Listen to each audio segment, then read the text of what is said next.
माझी ही पहिली वारी होती. Hello everyone, I am Vaishnavi, first year BPT student.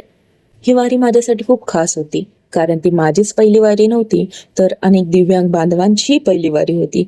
अनेक दिव्यांग बांधवांच्या मनात जपलेलं विठ्ठलाच्या भेटीचं स्वप्न आज रिएबल फाउंडेशनने आयोजित केलेल्या व्हीलचेअर वारीमुळे पूर्ण झाले.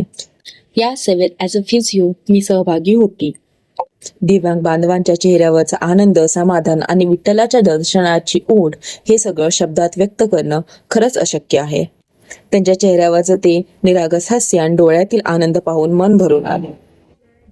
मी खूप तयारी केली, खूप मनापासून इच्छा होती की खूप वर्षापासून ते घुसमट होती की मला एकदा तरी त्यांच्याकडे थँक्यू सगळ्यांना. मला आज जाणवलं, फिजिओथेरपी ही केवळ ब्रांच नाही, तर अनेक लोकांच्या मनात आनंद, आत्मविश्वास आणि आशा निर्माण करण्याचं एक सुंदर माध्यम आहे. रामकृष्ण हरी.